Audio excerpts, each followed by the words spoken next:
Greetings. There's a quote that says, "Gold is money, everything else is credit." It's attributed to J.P. Morgan, and I think there's a lot of wisdom in it. There's a lot of truth in it.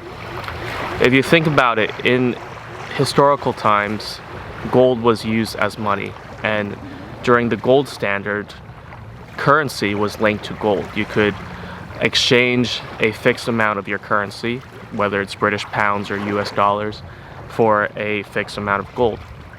For an ounce of gold, usually they set a fixed exchange rate for their currency to an ounce of gold. So I want to talk about gold in this video because I think a lot of people have this misconception that gold is an investment. And Warren Buffett talks about gold as well, and he doesn't think it's that good of an investment from what I've heard from him talk about gold. And he says that gold is an asset. He says it's an asset that doesn't really produce anything.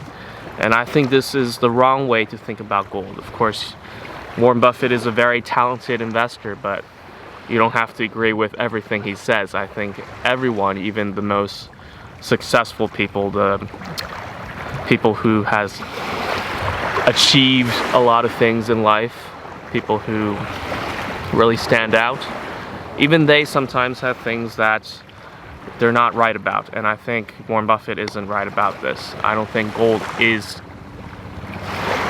supposed to be seen as an investment. You should not see it as an investment. It's not something that you should see as an asset that produces things. Because if you think about gold in that way, then obviously gold doesn't produce as much as a company. So when you buy stocks of a company, the stocks are ownership shares of the company, so the company will produce things, but gold doesn't produce anything, and that's the point that Warren Buffett wanted to make. But the point I want to make is that gold is money. It's not supposed to grow your wealth. It's supposed to store your wealth.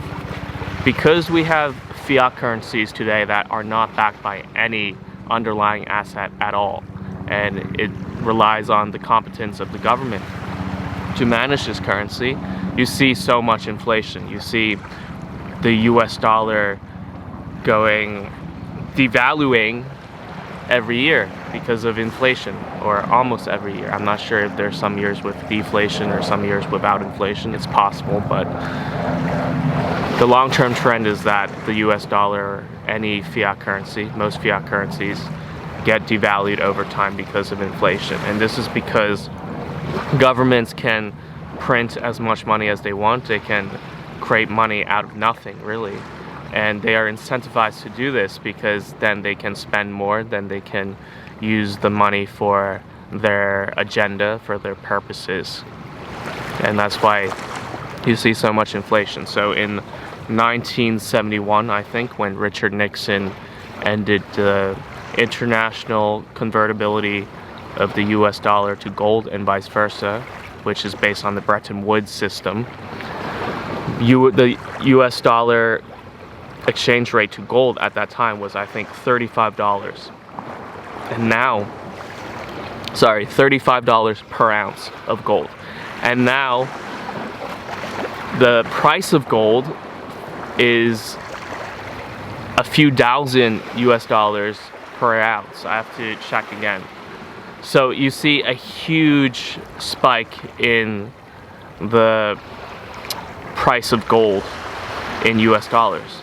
And you can compare that to the price of anything in US dollars, almost anything, I mean, because you see a huge increase in price for a lot of goods for a specific currency over the long term. Of course, there are exceptions, like phones, for example, used to be very expensive, but with greater technology, they were able to make phones more affordable and the price was cheaper. But overall, you see inflation because prices go up overall for goods and services because of a bigger money supply, because the government can create money out of nothing. So back to what I was saying, when you buy gold, you shouldn't see it as an investment. You should see it as storing your money with something that retains its value.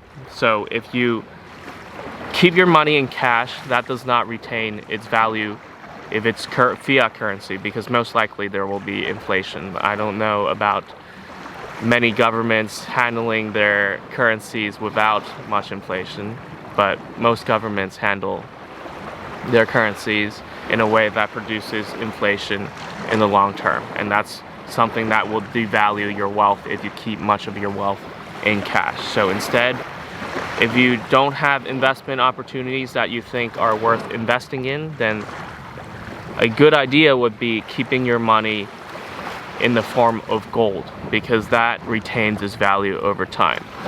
Even though gold is not even used as money anymore, governments still treat it like money. You can see how governments are holding gold reserves because they see gold as money. Even though they tell people not to use gold as money, they themselves see gold as money, and especially with the current times, with current geopolitical trends and the way that a lot of countries want to move away from relying on the US dollar, I think more countries and more governments will switch more to gold reserves rather than US dollar reserves, which was the reserve currency for a few decades already, almost a century. And I think that's changing. Of course, it's still considered the reserve currency, but I think it's changing now. And I think you will see more governments rely more on gold, because gold is more independent from a certain government. You don't want to rely on one government that can sanction you and do things against your interests, and that's how a lot of countries think. And as an individual or as a business, that's something you could think about as well. Even if you're an American individual or an American business, you don't want to rely too much on the government, because the government can be incompetent, the government can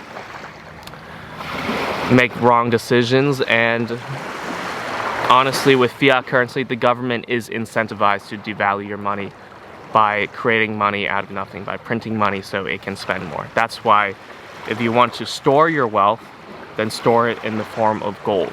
Of course, if you have investment opportunities that you think are good, then invest your money, because then you put your money in assets that can grow your wealth, that can build your wealth over time. But investment opportunities aren't always available, or at least good investment opportunities aren't always available. There's almost always going to be things you can invest in, but good things that you can invest in are not always available for everyone. So sometimes you should store your money and wait for the right investment opportunities to come along, and then you can invest in those investment opportunities. And the best way to store your money, I think, is to store it in the form of gold, because it retains its value over time. And it has value in itself, even though we have moved away from the gold standard for decades. Gold is still valuable. People still use it for jewelry. People still hold it because it has value. It's used in industry. It's used in a variety of other purposes, and that's why it has value, even though it's not used as official currency anymore, even though governments still treat it like such. So anyway, that's the point of the video I want to make, is that when you think of gold, don't think of it as an asset that is supposed to produce something for you. It's not like a stock of a company that produces stuff, creates wealth, generates wealth. It's a way to store your wealth. It's basically money, and that's why JP Morgan said gold is money, everything else is credit. So I hope you enjoyed this video. If you did, please like the video, subscribe to my channel, and comment your thoughts. I'll see you in the next video.